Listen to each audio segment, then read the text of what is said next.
우리 사랑하는 우리 성도님들을 주님의 이름으로 환영하고 축복합니다. 날씨가 많이 차가운데 예배드리기 위해 교회 나오시느라 고생 많으셨어요. 그런데 이 고생 당연한 거고 또 이 고생 하나님께서 하시고 더 큰 은혜로 우리에게 갚아주실 줄로 믿습니다. 우리 주변 분들과 함께 인사 나누실까요? 사랑합니다, 축복합니다 인사하시죠. 사랑합니다, 사랑합니다, 사랑합니다, 사랑합니다, 축복합니다, 축복합니다, 축복합니다. 감사합니다. 잘 오셨습니다. 어제 새벽이죠. 월드컵 보셨나요? 네, 월드컵 많이들 보셨을 거예요. 우리나라가 많은 세계 전문가들의 예상을 깨고 월드컵 16강에 올랐지요. 저도 다 봤습니다. 네, 참 재밌는 경기였고 경기 막판에 그 손흥민 선수의 드리블과 황희찬 선수의 그 골은 정말 감동이었어요. 그래서 어제 뉴스를 보는데 온통 월드컵 뉴스만 하더라고요. 그래서 야, 정말 큰일은 큰일이구나 라고 생각을 했습니다. 경기도 경기였지만 저는 경기 이후에 선수들의 인터뷰가 더 감동적이더라고요. 많은 선수들이 인터뷰를 했는데 그 선수들이 말하는 공통된 이야기가 있었으니 믿음과 끝까지 였습니다. 믿음과 끝까지. 감독과 선수 사이에 믿음이 있었고 또 선수와 선수 사이에 믿음이 있었고 또 끝까지 포기하지 않는 열정이 있었기 때문에 그 믿음과 그 열정이 월드컵 16강이라는 결과를 가져올 수 있지 않았나. 선수들이 그렇게 이야기를 하고 저 역시도 그렇습니다. 근데 이 이야기를 여러분들과 꼭 나누고 싶었어요. 믿음. 하나님을 향한 믿음은 당연한 것이고 우리 성도님들도 서로 믿고 서로 신뢰하면서 주님 나라를 향해 나아간다면 월드컵 16강 그런 기쁨뿐이겠습니까? 천국의 면류관이 우리에게 예비되어 있는 줄 믿습니다.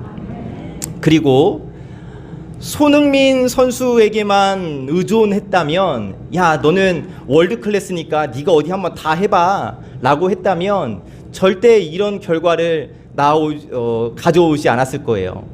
마지막에 손흥민 선수가 패스를 하지 않고 자기가 슈팅을 하려고 했다면 막혔을 것 같습니다.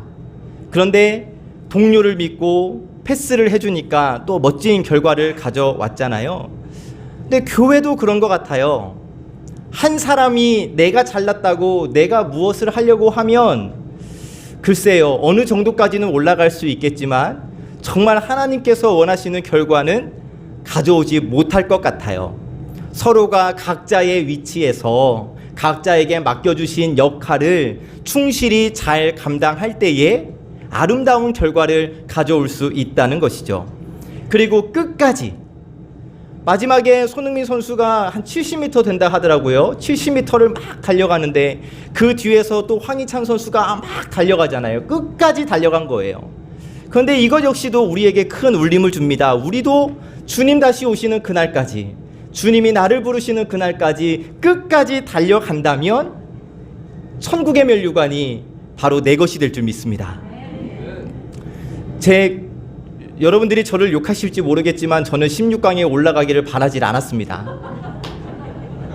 왜냐하면 올라가면 상대가 브라질이기 때문에 이거 어떡하나 이렇게 싶었었는데 욕하지는 마세요. 개인적인 의견이니까. 어쨌든 정말 온 국민에게 감동을 주었는데 월드컵에만 우리가 너무 매몰되어 있으면 우리 예수님 어떻게 기다려요? 아기 예수님의 오심을 기다리는 것보다 지금 화요일 새벽 4시를 기다리고 있는 사람들이 더 많을 수도 있어요. 그래서 떨어지지 않을까. 야, 이제 그만해라. 더 많이 했다. 이런 생각도 들기도 하고. 사모가 저한테 그랬어요. 빨리 기도해. 지고 있을 때 빨리 기도하라고. 목사님이니까 빨리 기도하라고. 그래서 제가 그랬어요. 나 기도 안 해. 만약 기도했다가 지면 어떻게 돼요? 그렇지 않습니까? 그랬더니 사모가 저한테 이것조차도 기도해야지 막 이렇게 하더라고요. 어쨌든 그 결과는 우리가 예측할 수도 없는 거고 또 그거에 따라서 일희일비할 필요도 없는 거고 그냥 축구는 즐기면 되는 거고 결국 우리가 해야 할 것은 아기 예수님의 오심을 기다리는 것. 이것이 지금 우리가 가장 해야 할 중요한 일이라는 사실을 여러분 꼭 기억했으면 좋겠습니다. 오늘 우리는 대림절 둘째 주일 예배를 드리는데 이 대림절 기간 동안 제단에 기다림의 촛불을 우리가 밝히고 있습니다. 퀴즈! 지난주에 밝힌 촛불의 의미가 뭐였지요? 대영이가 얘기했어요? 소망. 네, 소망의 빛입니다. 자, 그러면 퀴즈. 지난주에도 이미 설명을 드렸어요. 오늘 밝힌 두 번째 초의 의미는 무엇일까요? 맞았어요. 오늘 우리가 밝힌 두 번째 초의 의미는 평화입니다. 평화의 빛으로 오시는 우리 예수님을 의미하는 불을 밝혔는데, 바라기는 평화의 빛으로 오시는 우리 예수님께서 하나님을 참되게 예배하는 저와 여러분 모두에게 세상은 줄 수도 알 수도 없는 놀라운 평안을 저와 여러분 모두에게 허락해 주실 줄 믿습니다. 오늘을 사는 우리에게는 하나님께서 주시는 평안이 필요해요.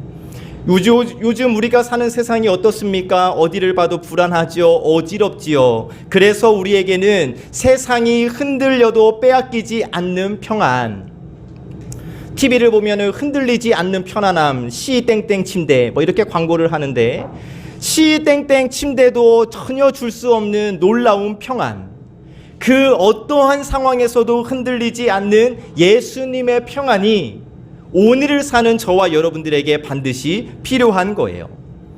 우리 주님께서 우리에게 주시는 평안은 모든 근심과 걱정과 염려를 다 없애버리는 평안이고, 위기 가운데서도 넉넉히 그 위기를 이길 수 있는 평안입니다. 적들의 공격 앞에서도, 또 세상 사람들의 조롱 속에서도 누릴 수 있는 평안, 어지러운 상황 가운데서도 누릴 수 있는 평안이 바로 우리 주님께서 우리에게 주시는 평안이에요. 사랑하는 여러분, 오늘 말씀을 통해 풍랑을 만나서 두려움에 떨고 있는 제자들에게 참된 평안을 주신 우리 예수님을 바라보면서 주 안에 있는 나에게 딴 근심이 있으랴, 바로 이 찬양의 고백이 우리의 고백이 되기를 원해요. 주님만 바라보면서 주님께서 주시는 평안, 그 평안을 받아 누림으로 걱정 근심 없이 오직 주님의 나라를 향해 나아가는 저와 여러분 모두가 되시기를 주의 이름으로 축복합니다. 아멘. 오늘 말씀을 보면 예수님과 제자들이 함께 탄 배에 풍랑이 일었습니다. 위기를 만난 거예요. 갈릴리 바다에 광풍이 불어 닥친 거지요. 그런데 오늘 말씀의 평행 구절인 마가복음 4장을 보면 배를 타고 갈릴리 바다 저편으로 건너가자고 말씀하신 분이 바로 예수님이셨어요. 그러니까 지금 제자들은 예수님께서 야, 저기 갈릴리 바다 건너편으로 우리가 가자 라고 말씀하신 그 말씀에 순종하여 배를 타고 가고 있는데, 갑자기 광풍이 바다 위로 내리치면서 배가 파선할 위기에 놓여져 있었던 거죠. 여러분, 이것이 무슨 의미입니까? 우리가 예수님께서 말씀하시는 길, 예수님께서 우리에게 가라 하시는 그 길, 예수님의 말씀에 순종하여 가는 그 길이라 할지라도 그 길 가운데서 우리는 광풍이라는 엄청난 시련을 만날 수도 있다는 거예요. 마냥 행복한 길이 아니라는 겁니다. 마냥 넓은 길이 아니라는 거예요. 예수님께서 우리에게 가라 하신 그 길 속에서 우리는 가시를 밟을 수도 있고요, 돌밭을 걸을 때도 있고요, 큰 광풍을 만날 때도 있다는 겁니다.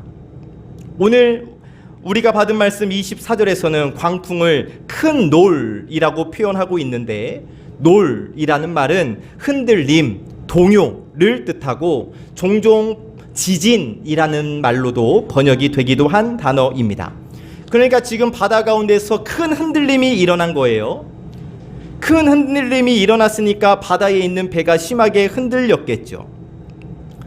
요동치는 바다, 흔들리는 배, 그리고 그 배 안에서 두려워 떠는 제자들의 모습. 여러분, 우리에게 상징하는 바가 매우 큽니다. 흔히 사람들은 우리의 인생이 항해와 같다라고 이야기를 하기도 하고, 또 고해라고도 이야기를 합니다. 우리의 인생이 항해와도 같다는 거예요. 이 세상은 출렁이는 바다이고 우리는 이 바다를 건너가야 한다는 것이죠. 그런데 우리 인생의 이 항로가 결코 평탄하지 않아요. 놀이 일어나기도 합니다. 파도가 있어요. 순풍에 돛단 듯 그냥 즐겁게 가는 인생은 없다는 거지요. 한 사람도 예외 없이 이 인생이라는 바다에서 광풍을 만나게 되어져 있습니다. 그런데 이 광풍을 만난 사람들의 반응은 다르겠지요. 차이가 있는데 하나님을 모르는 사람들에게 이 세상에서의 광풍은 불행 그 자체예요. 그래서 두렵습니다. 그래서 공포에 떨어요. 낙심에 빠집니다. 좌절합니다. 원망합니다. 불평해요. 그러나 하나님의 자녀는 달라야 하지 않겠습니까? 야고보서 1장 2절 말씀 함께 읽습니다. 시작. 내 형제들아 너희가 여러 가지 시험을 당하거든 온전히 기쁘게 여기라. 아멘. 우리가 말씀을 읽고 아멘 하기는 했지만 여러분, 이 말씀 사실 우리가 이해하기 힘듭니다. 시험을 당하거든 기뻐하라니요. 잘 이해가 되지 않는 말씀? 맞아요. 아니 그러면 왜 하나님은 우리가 이해하기 힘든 이 말씀, 왜 인생의 시험과 인생의 풍파를 불행으로 여기지 말고 온전히 기쁘게 여기라 말씀하시는 것일까? 바로 인생의 시험 속에서, 인생의 광풍 속에서 우리가 하나님을 만날 수 있기 때문이죠. 시험과 광풍과 위기 속에서 우리가 하나님을 찾게 될 것이고, 하나님을 찾으면 하나님을 만나게 될 것이기 때문에 이 시험조차도 온전히 기쁘게 여기라고 우리에게 말씀해 주시는 거예요. 우리가 평안하다라고 할 때 흔히 우리가 생각하기를 아무런 문제가 없을 때 나는 평안하다라고 이야기를 하는데, 그러나 하나님께서 말씀하시는 평안은 나에게 아무런 문제가 없는 상태가 아니라 내게 닥쳐있는 그 문제 속에서도 주님이 나와 함께 하신다는 믿음을 갖는 것을 평안이라고 말씀하십니다. 다시, 아무 문제가 없는 상태가 평안이 아니라 내 인생에 닥친 그 문제 속에서도 임마누엘 하나님이 나와 함께 하심을 믿는다면, 그 믿음을 가지고 있다면 그것이 바로 평안이라는 거예요. 그러니까 우리에게 문제가 되는 것은 광풍이 아니에요. 그 광풍을 대하는 우리의 자세인 것이죠. 오늘 말씀 속에서 보게 되는 제자들의 모습 속에는 광풍을 만난 우리 성도들의 모습이 담겨져 있고, 제자들이 이 위기를 극복하는 모습에 우리가 나아가야 할 대답이 숨겨져 있는데, 바라기는 오늘 우리에게 주시는 말씀 속에서 평안의 주님을 만나시고 주님과 함께 이 인생의 험한 파도를 넉넉히 헤쳐나가는 저와 여러분들이 되시기를 예수 그리스도의 이름으로 간절히 축복합니다. 우리 인생에는 광풍이 불고 있잖아요. 아니요 목사님, 전 너무 좋은데요? 지금 내 인생에는 광풍 없는데요? 아이고 좋습니다. 아주 좋은 일이에요. 그러나 언제 어떻게 광풍이 불어 닥칠지도 몰라요. 예측할 수가 없잖아요. 자, 그러면 지금 인생의 이 광풍 속에서, 혹은 앞으로 우리 인생에 광풍이 불어 닥친다면 우리가 어떻게 해야 할까? 평화의 빛으로 오시는 주님께서 우리에게 무엇라 말씀하실까? 오늘 우리에게 주시는 말씀을 받습니다. 첫 번째 주시는 말씀, 예수님을 찾으라고 말씀하십니다. 함께 읽어봅시다. 시작. 예수님을 찾으라. 아멘.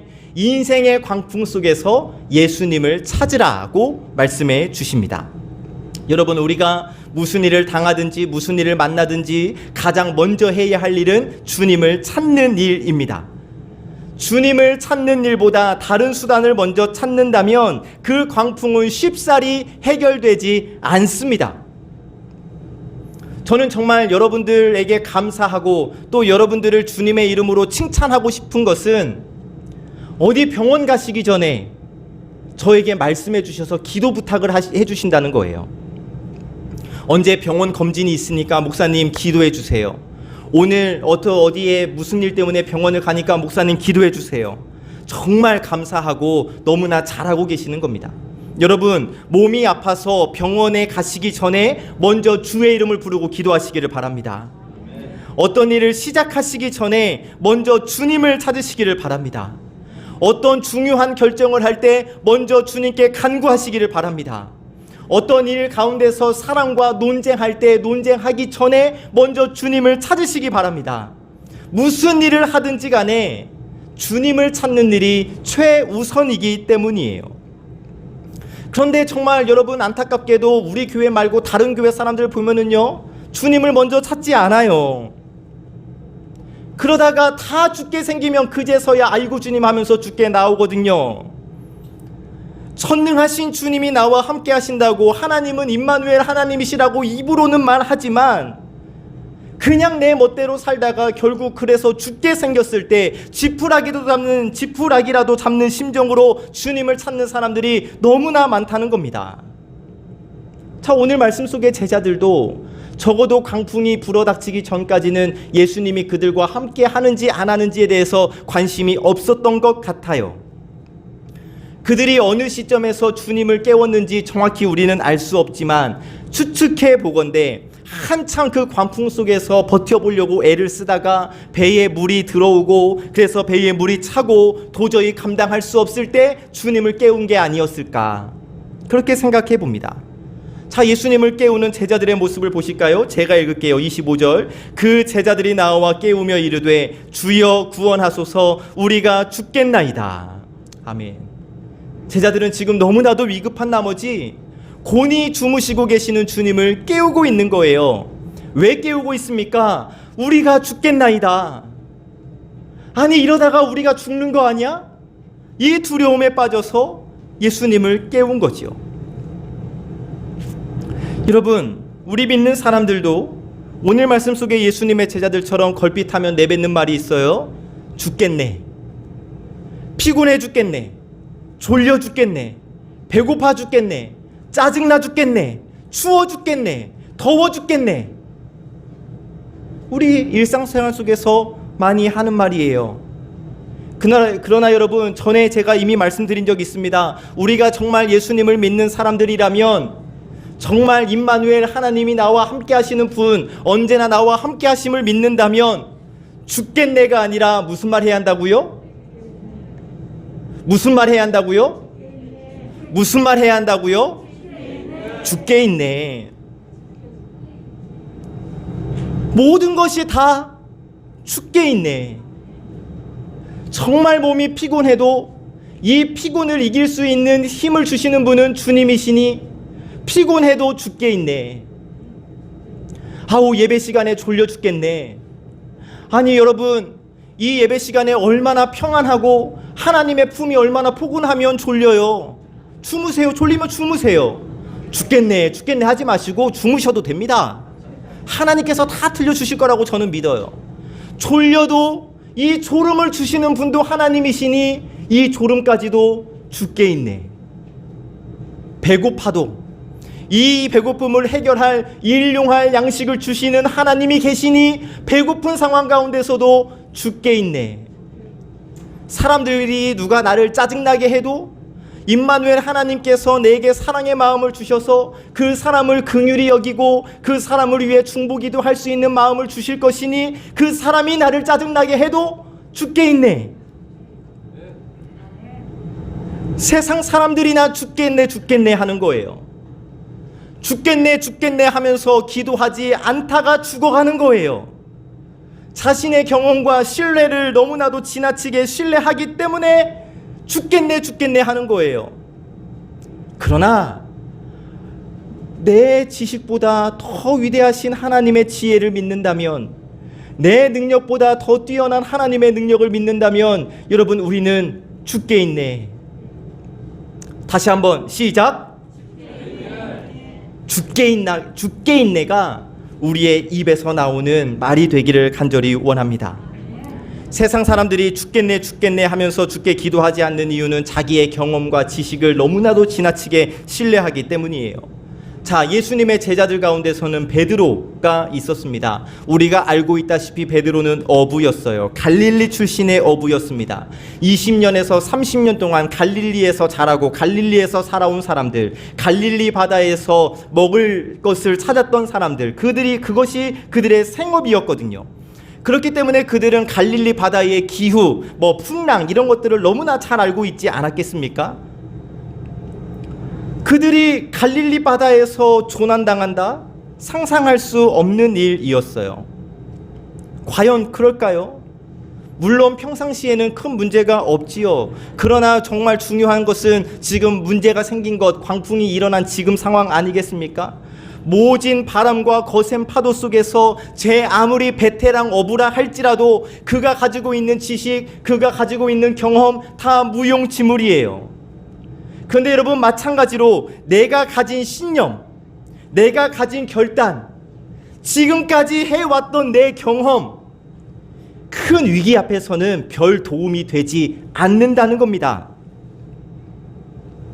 여러분, 배에 모진 광풍이 불어올 때만 선장이 필요하겠습니까? 아닙니다. 잔잔한 상황 가운데서도 선장은 있어야 돼요.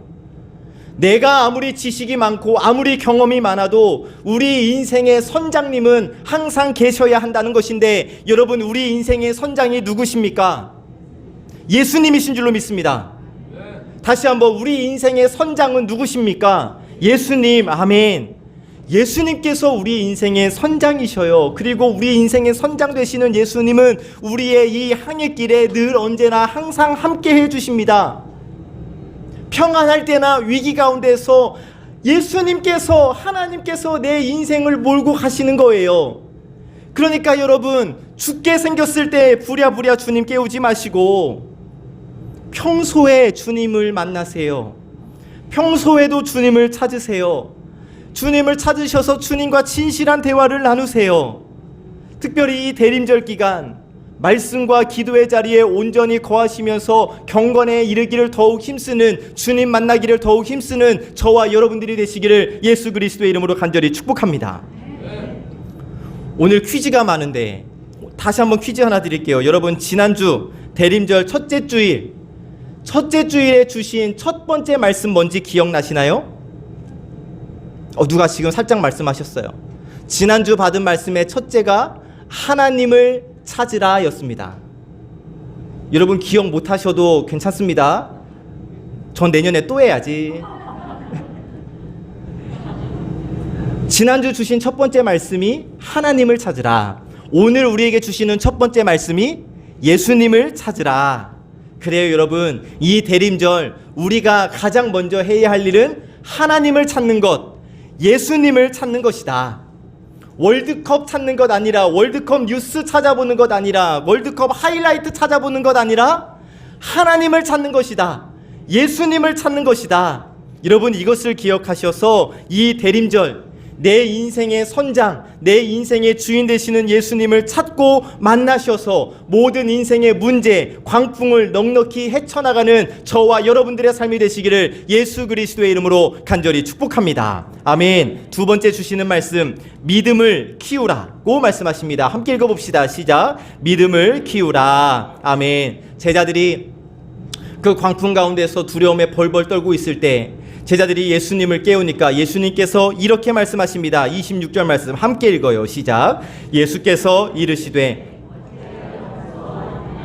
믿음이 작은 자들아 하시고 곧 일어나사 바람과 바다를 꾸짖으시니 아주 잔잔하게 되거늘. 아멘. 예수님께서 말씀하시는 제자들의 문제가 무엇이었는가? 믿음이 작은 것이었습니다. 믿음이 작은 것이 바로 제자들의 문제였어요. 여러분, 믿음과 두려움은 반비례합니다. 믿음이 커지면 두려움은 줄어들게 되어져 있어요. 반대로 믿음이 줄어들면 두려움은 커지게 되어져 있습니다. 그런데 지금 제자들의 믿음은 작았어요. 그러니까 작은 믿음을 가지고 있으니까 광풍 속에서 예수님은 주무시고 계시는데 제자들은 두려워서 벌벌 떨고 있었던 거예요. 자, 다시 베드로가 믿음이 작을 때에는 어린 하녀 앞에서 주님을 모른다고 3번씩이나 부인했었습니다. 그러나 믿음이 충만해지니까 완전히 달라져서 모든 공회원들 앞에서 당당히 항변하고, 믿음이 충만해져서 두려움이 사라져버리니까 감옥에 갇혔을 때에도 그 감옥 속에서 단잠을 자며 주님의 이름을 찬양합니다. 엘리야, 믿음이 컸을 때에는 아합 왕이나 이세벨을 전혀 두려워하지 않았어요. 850명의 우상 선지자들을 넉넉히 제압할 수 있었습니다. 하지만 그의 믿음이 작아지니까 왕비 이세벨이 내가 너 죽일 거야 라는 그 한마디 말을 너무나 두렵게 여겨서 외딴 곳으로 도망쳐 차라리 주님 나를 죽여주십시오 라고 이야기하거든요. 이스라엘 백성들 믿음이 컸을 때에는 믿음으로 홍해를 육지같이 건넜어요. 그러나 믿음이 작아지니까 모세를 원망하고 하나님을 원망하면서 우리 다시 애굽으로 돌아갈 거예요 라고 이야기하지 않습니까? 믿음이 커지면 두려움은 작아져요. 우리 안에 하나님을 향한 믿음으로 가득 채우면 내 안에 두려움이 자리 잡을 수가 없는 거예요. 여러분, 우리의 시선이 세상을 바라보면 우리의 믿음은 작아지게 되어 있습니다. 우리의 믿음이 작아지면 이 세상이 너무나 커 보이고, 이 세상이 커 보이니까 두렵고 벌벌벌벌 떠는 거거든요. 자, 믿음이 작은 제자들, 믿음이 작아졌잖아요. 그러니까 두려움이 커졌잖아요. 그러니까 광풍이 더 크게 보이고 자기들이 너무나 작게 보이는 거예요. 걸리버 이야기 다 들어보셨을 겁니다. 걸리버의 몸이 커지거나 줄어들었던 것이 아니었어요. 걸리버는 항상 똑같았습니다. 그런데 어떤 나라에 가면 대접을 받고, 어떤 나라에 가면 거인 대접을 받고, 어떤 나라에 가면 소인 취급을 받았단 말이죠. 그런데 세상과 우리의 관계가 바로 이렇습니다. 우리가 믿음이 커지면 우리는 세상의 광풍, 세상의 풍락을 넉넉히 이기는 거인이 될 수 있는 거예요. 반면 우리의 믿음이 작아지면 우리는 세상 풍파에 묻혀버리는 소인이 되고 만다는 것이죠. 자, 그러면 여기서 우리가 궁금한 것은 무엇이냐? 그러면 도대체 내 믿음을 어떻게 키울 수 있을까? 믿음을 키우면 이 세상을 넉넉히 이길 수 있는데 내 이 믿음을 어떻게 키울 수 있을까? 여러분, 유일하고 첫째 되는 방법을 알려드립니다. 우리가 조금 있다가 함께 찬양할 텐데, 유일하고 첫째 되는 방법은 우리의 믿음의 눈을 들어 주님을 바라보는 거예요. 우리의 시선을 주께로만 향하는 거예요. 나는 어느 곳에 있든지 주를 향하고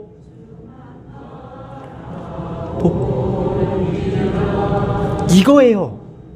어느 곳에 있든지 주를 향하고 주만 바라보는 것.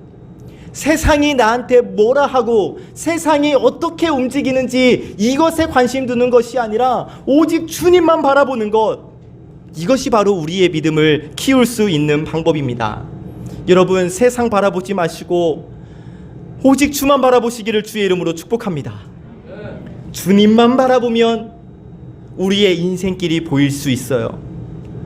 주님을 바라보면 내가 그토록 크게 여겼던 내 인생 앞에 있는 모든 벽, 모든 문제, 장애물들이 까짓것 별거 아니네, 이렇게 되는 거예요. 주님을 바라보면 그렇게 골머리를 앓고 끙끙댔던 그 심각한 문제가 별거 아닌 게 되는 거예요. 여러분, 꼭 기억하세요. 능력의 주님이 지금 여러분과 함께하고 계십니다. 그냥 에헴 하시면서 내 이 녀석 얼마나 잘하는지 보자 이렇게 하시는 것이 아니라, 우리가 주님을 찾고 주님을 바라보면 바로 우리를 도와주실 수 있도록 만반의 준비를 하고 계시면서 우리와 함께 하신다는 사실이에요. 그러므로 여러분, 결코 두려워하지 말고 내 곁에 계신 주님을 바라보시기를 바랍니다.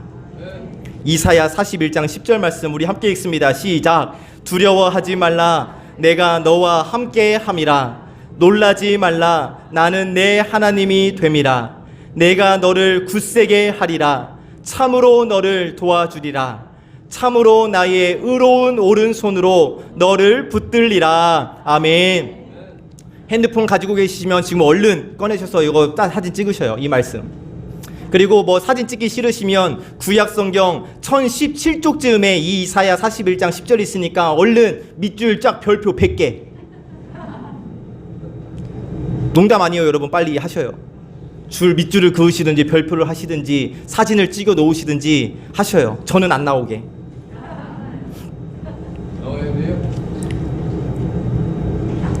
여러분, 이사야 41장 10절 말씀은 제가 가장 좋아하는 성경 말씀인데요, 힘들 때마다 너무나 위로가 되고 힘이 되는 말씀입니다.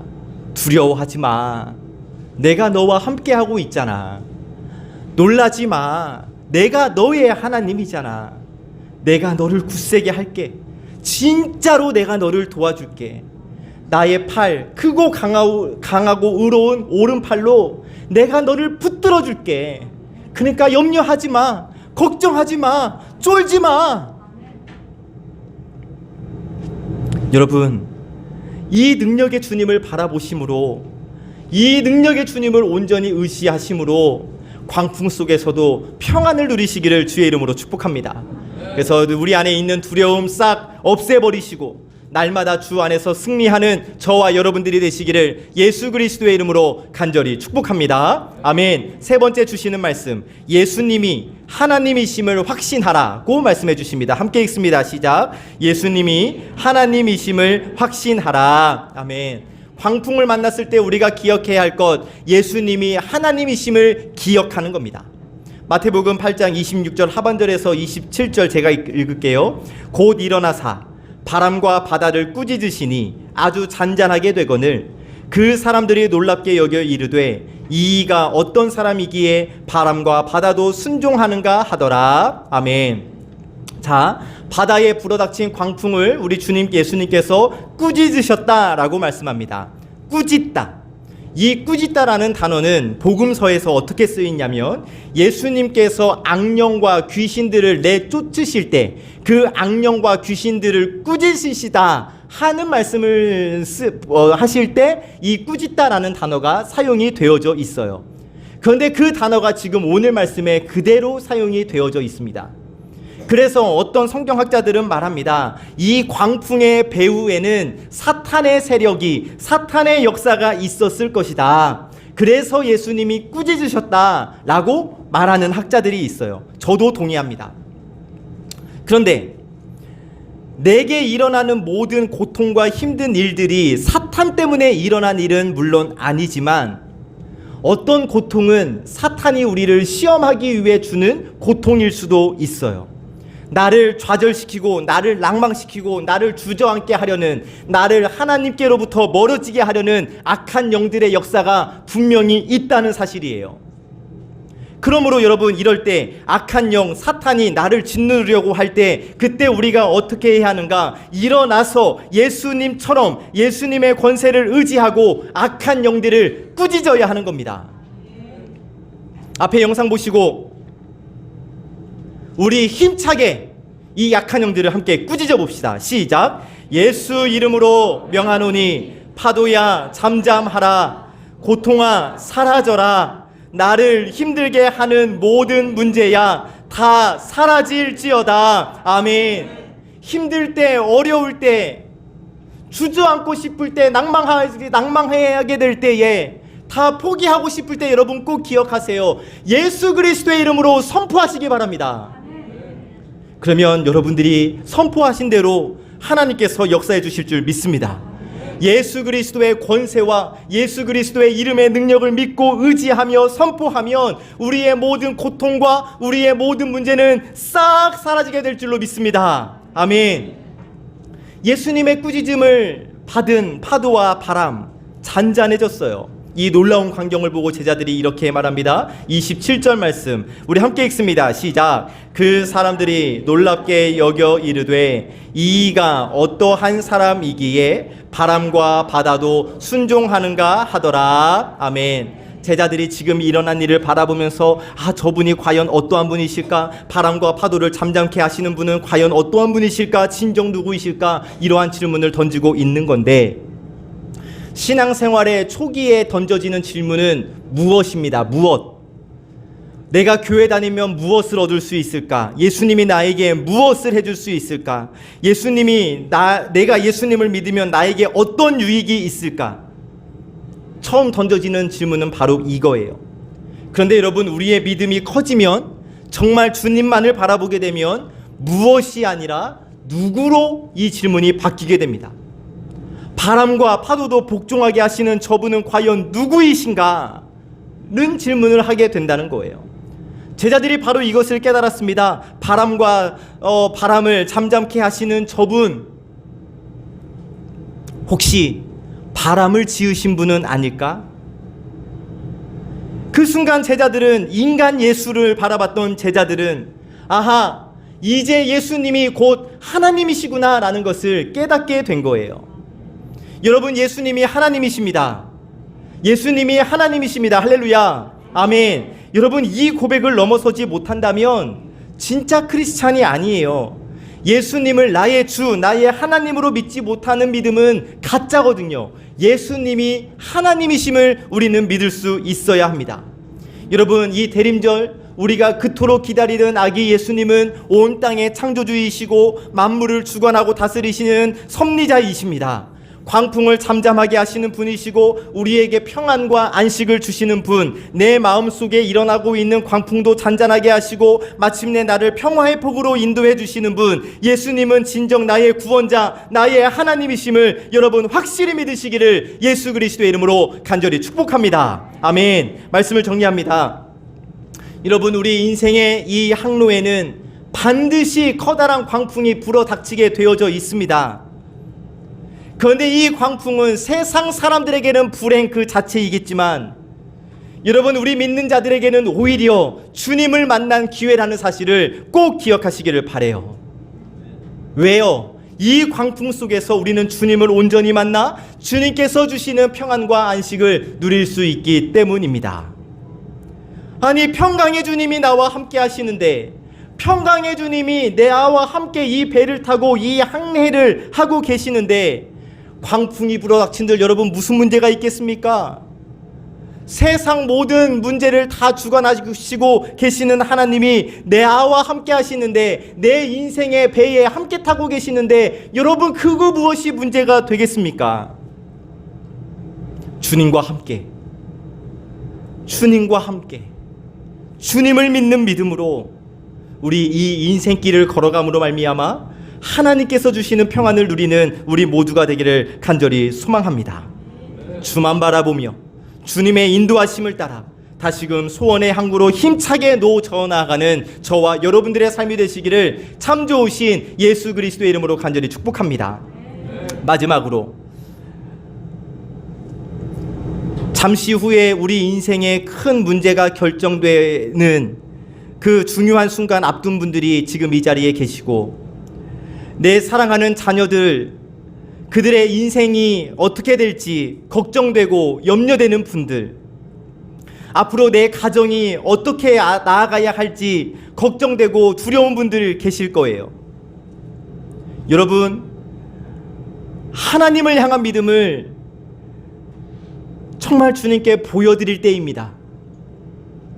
내 인생이 두렵고 어려운 가운데 있다면, 내 인생이, 사랑하는 내 자녀가 지금 정말 중요한 문제를 앞두고 있다면, 내 믿음을 바로 지금, 나의 자녀의 믿음을 하나님께 보여드릴 절호의 기회니까 더 주님을 찾으시고 더 주의 이름을 부르시고 더 매달려 기도하시기를 바랍니다. 그럼 우리가 기도하는 것보다, 우리가 구하는 것보다 더 큰 놀라운 은혜를 허락해 주실 줄 믿습니다. 아멘. 기도하겠습니다. 하나님 감사합니다. 오늘 저희를 부르셔서 예배하게 하시니 감사합니다. 하나님, 저희가 지금 처해 있는 현실은 마치 광풍을 만난 것처럼 힘들고 어렵습니다. 나라 경제, 우리 집안의 경제는 점점 힘들어져 가고 또 우리 인생에 크고 작은 어려움들이 있습니다. 하나님, 저희가 어떻게 해야 하겠습니까? 우리에게 하나님의 지혜를 허락하시고 주 뜻대로 살게 하여 주옵소서. 이 순간 하나님의 뜻을 구하는 우리 송암교회 모든 권속들에게 하늘의 뜻을 보여 주옵소서. 이 위기의 순간까지도 허락하신 하나님의 뜻을 올바로 깨달아 오히려 이 위기 속에서 하나님의 영광을 드러내게 하여 주옵소서. 저희가 주님을 찾고 믿음을 키우겠습니다. 하나님이신 예수님, 내 삶 속에 지금 찾아와 주셔서 미처 생각하지 못한 부분까지도 만져주시고 다스려 주시옵소서. 극심한 고난 속에서도 주의 뜻을 발견하게 하시옵고 모진 역경 속에서도 주님의 강권적인 인도하심과 섭리하심을 목도하며 이 대림절 평화의 빛으로 오시는 예수님을 기다리게 하여 주옵소서. 주신 말씀에 감사드리며 예수 그리스도의 이름으로 기도하옵나이다. 아멘.